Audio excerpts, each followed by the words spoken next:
My name is Terry. I'm one of the pastors here. And if you're brand new, welcome. We're excited that you're a part of our church today. We start a brand new message series entitled Gear Up. And I don't know if you're a little like me, but how many of you have routines throughout your day? How many of you wake up in the morning and you wake up at a specific amount of time, you do your specific amount of whether it's coffee or breakfast, you have your specific way that you drive specifically to work, and you get to work at a specific time, and if you're able to accomplish all those things, then your day should go, hopefully, like you planned it to be. Well, I am kind of one of those rhythm people, and I remember way back in high school, I was a baseball player, and so in high school when I played baseball, I had my own specific routine. And if you've ever played sports, you know this, right? It's really, really important to get ready for the big game. And so my routine started well before. I'm kind of that, if you're 15 minutes early, you're probably 5 minutes late. I'm one of those guys.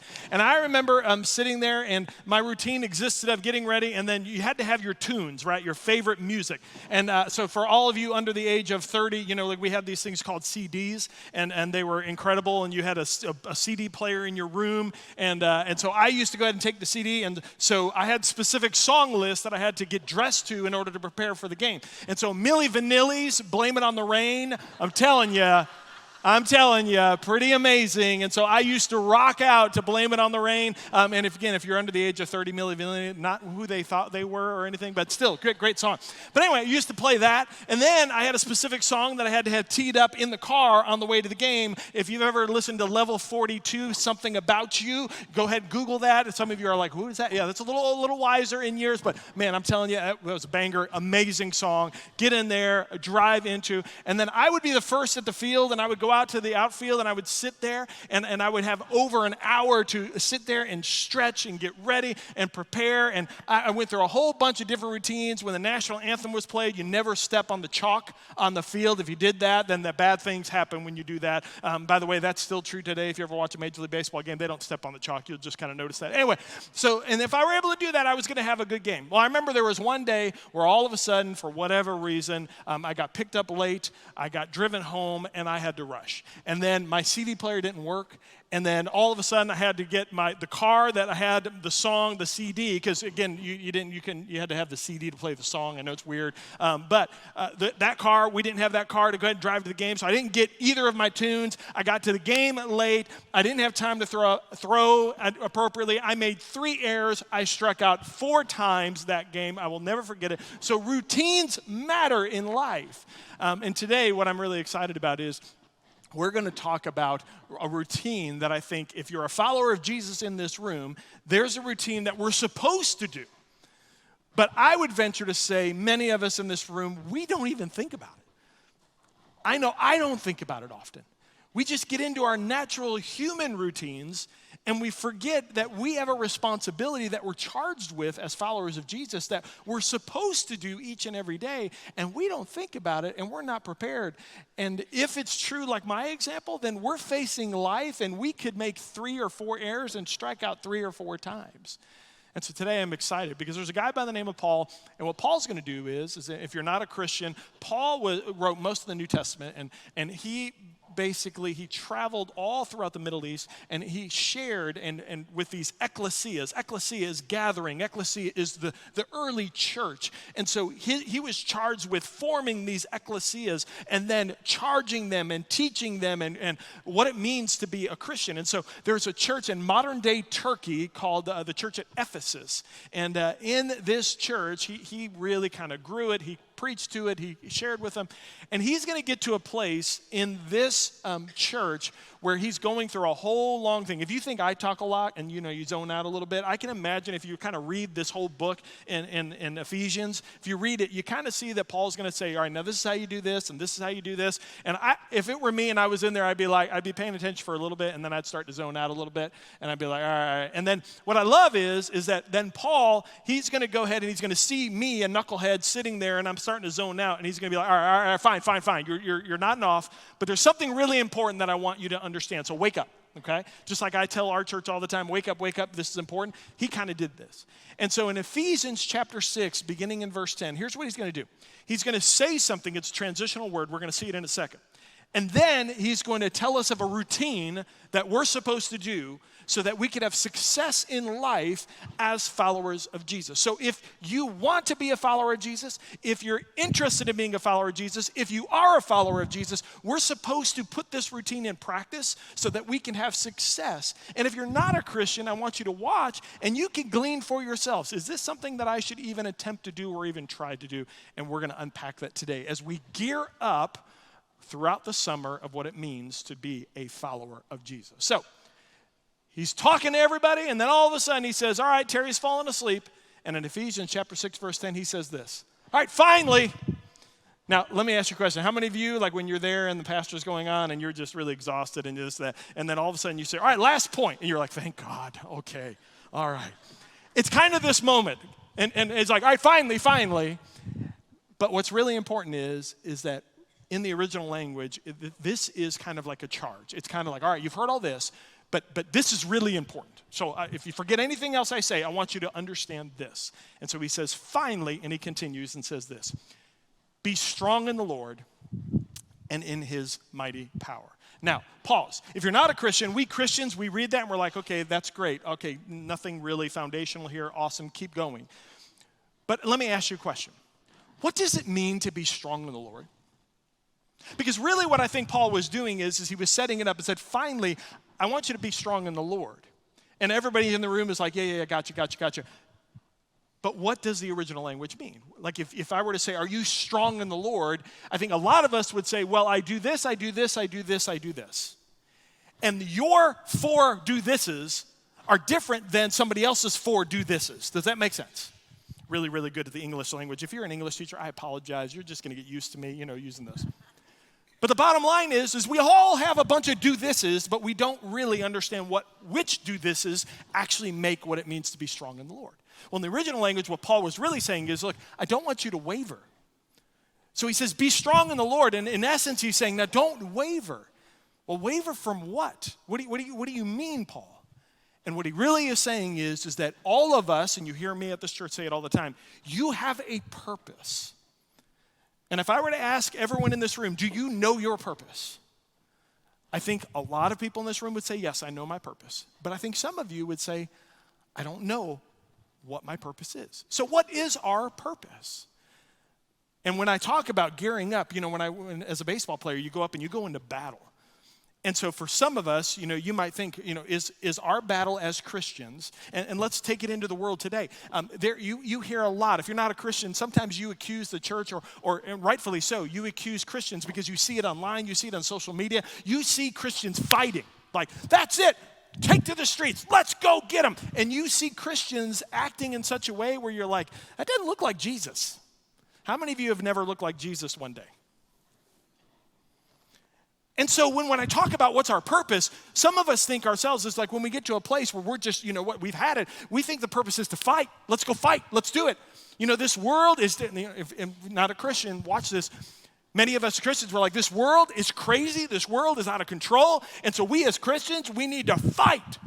And I would say this, I understand where your heart and your motive is. But maybe what Paul is talking about is even deeper than this. And maybe it's even more important than this. So let me give you a case in point. Let me set this up. Years ago, I was in Fort Lauderdale. I was serving at a church in Fort Lauderdale. And there was a sweet, wiser generation lady who had to go to a doctor's appointment. And this wonderful person, she didn't have anybody to take her during the day. And so I was hearing her in the hallway talk about this. And so I said, well, would you like for me to come pick you up and take you to your appointment? And she said, would you do that? And I said, of course, I'd be more than happy to. Now, I'm going to be honest with you. I was young. I was about 26, 27 years old. I had a Honda Civic, okay? And so it just gives you an idea into my life. So I have my little Honda Civic. And I said, okay, I'll come pick you up. So I get in my Honda Civic and I drive over to her house. By the way, she lived in Fort Lauderdale on one of the canals connected to the ocean. So let's just say she wasn't, her suffering for Jesus looked a lot different than my suffering for Jesus, okay? So I go ahead and I pull up in my Honda Civic into her big, beautiful home. The iron gates open up. I kind of pull in the driveway. I didn't know she lived in this house. I'm like, wow, she got an amazing house. And I go up to her and I go to pick her up, knock on the door, and the double doors open. And she goes, oh, thank you so much for coming. You ready? And I said, yes. And I said, okay, I'm right out here. She goes, oh, no, we're not taking your car. And I was like, oh, okay. And she says, we're going to take my car. Now, right off the bat, let me ask you a question. When you are then give the keys to somebody else's vehicle, your stress level starts to amp up a little, doesn't it? Like you begin to worry, like, oh my, I'm in possession of somebody else's car. This is, can we drive in mine? I mean, if I wreck or I get a ticket or something else, it's on me. But in yours, I just feel that. And she's like, no, you take my car. You take my car. I'm like, okay. So then we go into the house and we go into her garage. And all of a sudden, I look in her garage and she has 4 vehicles in her garage. One of them was a Lamborghini. To be honest with you, when we were walking in, I kind of lingered by the Lamborghini a little, No. But I was like, oh my gosh. And she goes to a Bentley convertible. Let's just ponder that for a second. So I go to this Bentley convertible, and I'm like, oh, my gosh. And so she opens up the car. She goes, here's the keys. Now, I get in this thing. When I sat down, I never sat on something so comfortable, okay? And I'm in this car, and I'm afraid to touch anything. Like, I've seen buttons I've never seen before. My Honda Civic doesn't have that. I'm pretty sure I had crank windows at that time. No, I probably didn't. So I'm sitting there, and I am nervous, and I've got to pull out of the drive. And so how many of you remember, if you're a parent, you remember the first drive home with your newborn? You remember you did 5 miles an hour from the hospital to your house? That's how I was in this Bentley convertible. She's like, okay, hit that button, and the top goes down. And I'm like, oh my gosh. And I am driving, I am going so slow. She goes, honey, you can step on it a little bit. And I'm like, I'm sorry, I'm just so scared. So we're driving, and we get all the way to her doctor's appointment. And then here's something that's interesting. Isn't it true that when I got to the doctor's appointment, she went in, and then I waited for her, and then she came out, and then I picked her up, and then she started talking to me, and I wasn't as nervous. I had already driven for about 25 minutes in it, and so it was getting more familiar. I was beginning to understand a little bit of it more, and so I got used to this Bentley convertible. And then she gifted it to me, and it's at my house today. No, I'm just teasing. Some of you right there, you judged me, didn't you? You're like, it's not fair. No, you're a pastor. You shouldn't take something like that. Like, hey, if you want to give me a Bentley, I'll take it. I'm just saying. Anyway, here's the point. What Paul's about to do is that he's saying, stay strong in the Lord. And what he's about to do is he's about to remind us of what it means to stay strong in the Lord.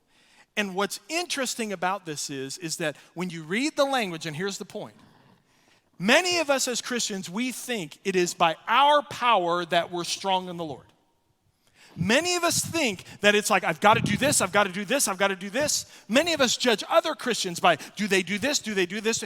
And here's the truth. What Paul is about to say is, this has nothing to do with you. That this has everything to do about what God wants to do in and through you.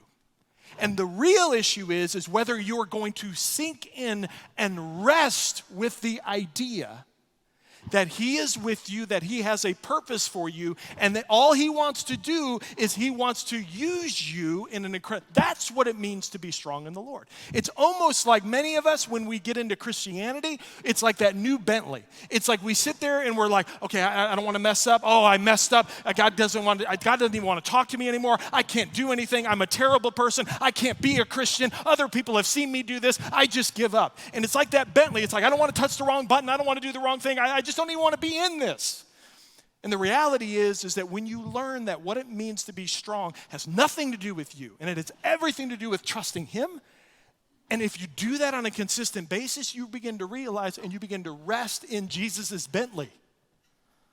He must have a really cool Bentley, I'm just saying. But the point is that many of us, we have to give it time. And we have to be able to be willing to walk through and realize that he loves us and he never will leave us nor forsake us. And that's what Paul's getting to. And so when you say, well, what's my purpose, Terry? And here's what he says, and this is to a different church in Philippi. He says this, for me, to live is Christ, and to die is gain. And so in order to live, we need to learn to rest in that Bentley. In order to live, we have to rest in that Bentley. Guys, that's the next slide. And so, how do we live, Terry? Well, here's the good news. Today, we're going to introduce a concept and an idea and a rhythm that we're to have. And over the course of the next several weeks, we're going to take one piece of that rhythm, like one song. We're going to take one Milli Vanilli, and we're going to begin to apply this in our life. and hopefully add it to our daily routine so that we can better face what the world and what everything throws at us. So Paul then is going to make a strong statement. Finally, stand firm in the Lord, and this is how I want you to do it. And here's what he says in verse 11.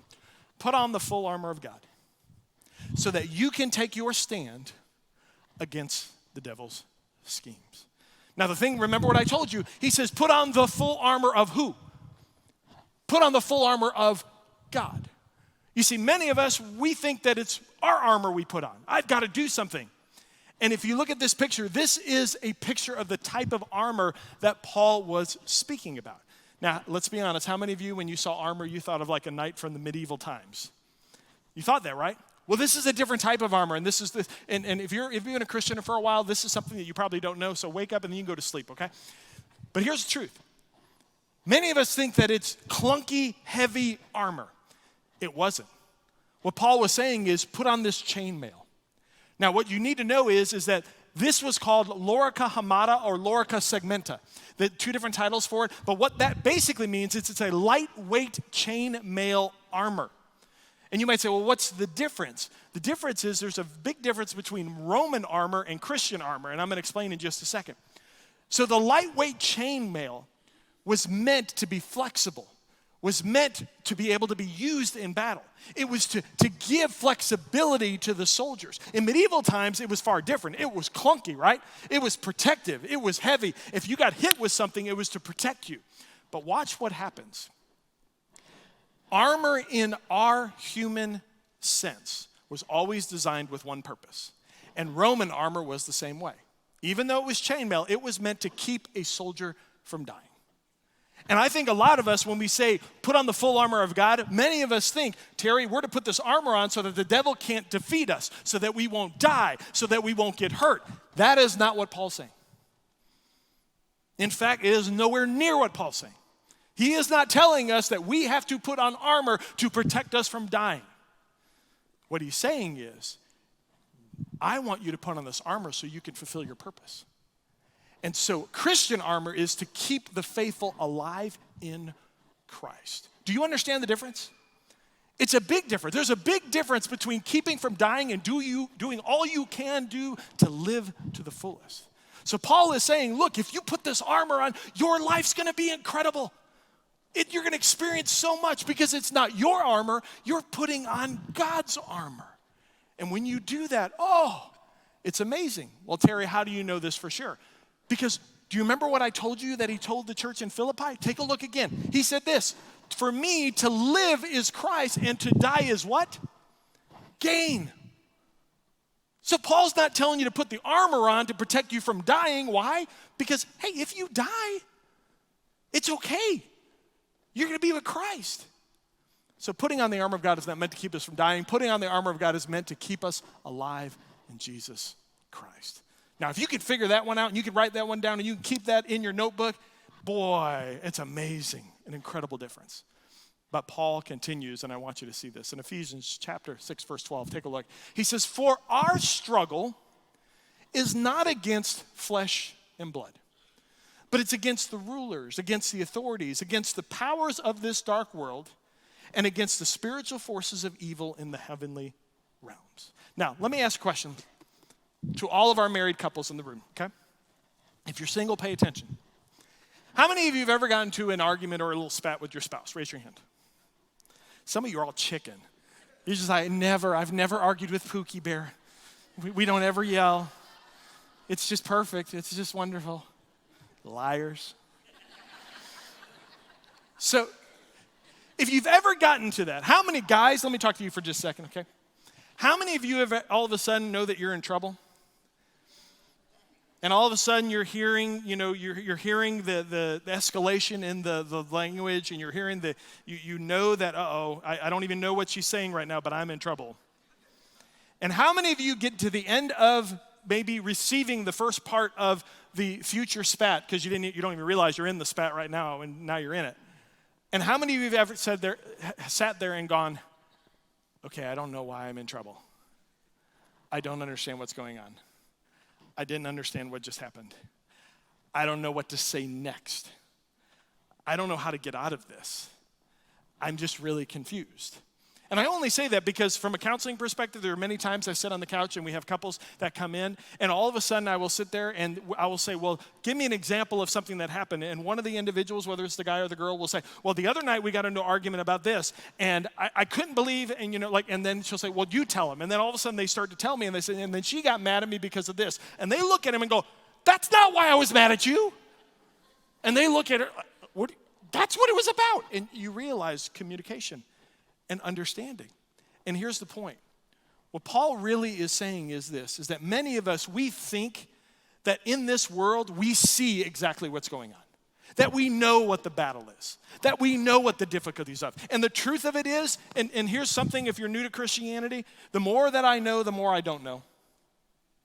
The more I think I understand, I really don't understand.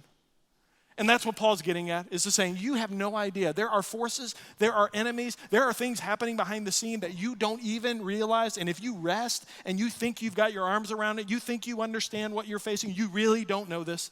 How many of you ever been a part of an organization or a part of a business and you've gotten blindsided where all of a sudden you lose a job or you get scolded and you had no idea what was going on, and then you find out later that this person talked to this person talked to this person assumed this, and all of a sudden after about a month, then it falls on you and you're like, I didn't even see it coming.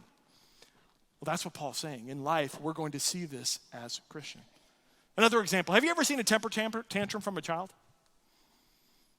Have you ever seen a hormonal outburst of a teenager? Have you ever seen a breakdown in a spouse?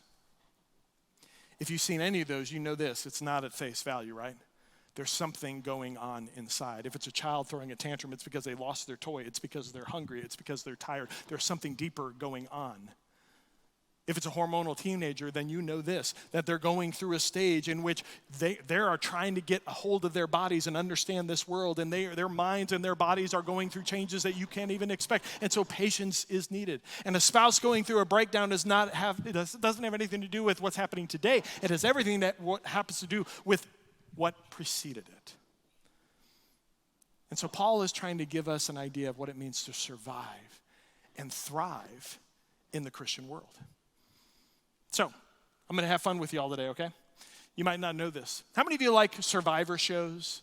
Like, you ever seen those survivor shows and you watch where they get like dropped into the Arctic and they're wearing shorts and a t-shirt and they can survive for like 2 years? I'd be dead in about like an hour. I'd be done.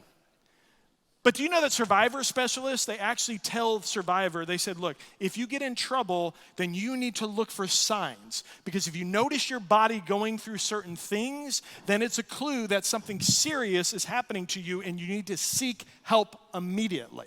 And they call these the umbles. If you didn't know this, and these are the 5 umbles. Take a look with me. The first stage that you know that, your body's starting to shut down is what we call mumble. You start mumbling your words. You're not able to communicate clearly. Then you begin to fumble. In other words, your dexterity, your hand-eye coordination begins to kind of tremble a little bit. Then you become emotional, and you start grumbling. You start getting negative. You start, losing hope. Then there is the stumbling where you cannot support yourself, your body weight, and you begin to lose and fatigue. And last but not least, you will tumble. And they call those the umbles. And so when you're in a dire situation, it's important to catch yourself at the first one. Otherwise, you're going to fall through the umbles. And what Paul's doing for the Christian is he's warning us. There are umbles coming our way. And if we're not careful, we will succumb to the umbles. So Paul says, continuing, verse 13, therefore, because you have to be careful about the umbles, put on the full armor of God so that when the day of evil comes, you may be able to stand your ground, and after you have done everything to stand. That word put on is imperative. You must. There's urgency to it. You cannot delay. You have to start today. Why? Because Paul knew that we would succumb ultimately to the umbles. After World War II, the Cold War began, and many of you might not know this, but the United States military, they recognized a threat coming from other countries, that they were testing biological warfare. And so the United States military at the time said that we have to get ahead of this and we have to make sure that we're prepared in case we suffer an attack of biological warfare. So they decided to start and implement a program called Operation White Coat. You can look it up, you can kind of search for it. But what Operation White Coat is that in Nevada, in the desert region, what they did is they could not force anybody to partake in this because it was too dangerous. So they went to the conscientious objectors. These are individuals that because of their faith or because of their background, they could not be physical in warfare. And so they told that because of being a conscientious objector, I cannot serve my country through warfare because it goes against my faith. Well, then there were a whole bunch of conscientious objectors that also loved their country and wanted to serve in some way. So the government decided in this time that we're going to go and contact the conscientious objectors, those that really want to serve their country, and we're going to offer them an opportunity to volunteer for this program. So they sent letters out. I was about to say emails. They didn't have email during the time. But they sent and contacted all of these conscientious objectors, and several of these individuals volunteered to be a part of the biological warfare program, anything they could do. And they were told that we're going to test upon you different biological components, viruses, to see if we can protect the body so that way our soldiers don't die in battle. And these soldiers volunteered because they didn't want the soldiers on the field in the front lines to die. So they went into Nevada and they exposed these white coats to encephalitis, hepatitis, all of these viruses. And they kind of attempted to give them different kind of medications to try to mitigate anything. The exposure of all of these were unbelievable. But something miraculous happened. Do you know that when they finished, these individuals thought that the only thing they were doing is to help the troops survive in battle. What they also didn't realize is the United States military was also testing biological warfare because they thought if they're going to use it against us, we also need to test it. So it wasn't just testing for them to survive, it was also testing what kind of weapons would survive. All of these white coats finished the testing program, and do you know what? Not a single one died because of any of the viruses. And all of the medical doctors in the military, they looked at these white coats and said, this is impossible. We don't understand how this happens. But every one of them survived the treatment and everything else. And the point of that matter is that these individuals, they had something special, a miracle that happened in their life from what people said. And I believe if you're a follower of Jesus, no matter what is thrown at us, like the white coats, we can survive these too. So how can we avoid the Christian umbles? How can we avoid those times where it gets us into survival mode? And so I think we have examples. So here's practical, and we're landing the plane. You ready? In 1 Peter chapter 5, verse 5, take a look at this. It says this, all of you clothe yourselves with humility towards one another because God opposes the proud but shows favor to the humble.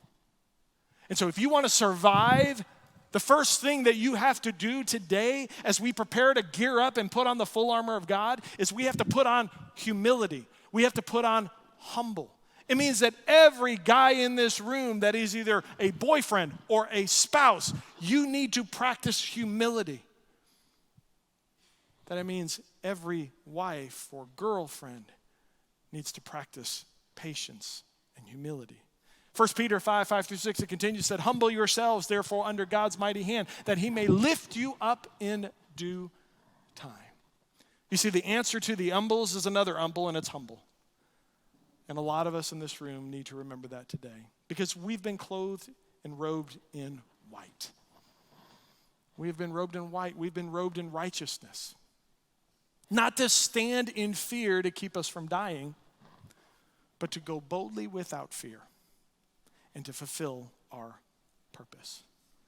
Over the course of the next few weeks, we're going to learn what it means to put on the full armor of God and live a life that God intended us to live. The question for all of us is, will we rest in that Bentley? And will we be open to changing our rhythm? Because in order to change our rhythm, we have to humble ourselves to say there is a better rhythm. There's something better than Blame It on the Rain by Milli Vanilli. And maybe I need to add that to my rhythm to succeed in the Christian life. Would you pray with me? Heavenly Father, I thank you so much for this preparation we're doing. And God, I pray over the course of the next few weeks that we would learn together what it means to put on the full armor of God.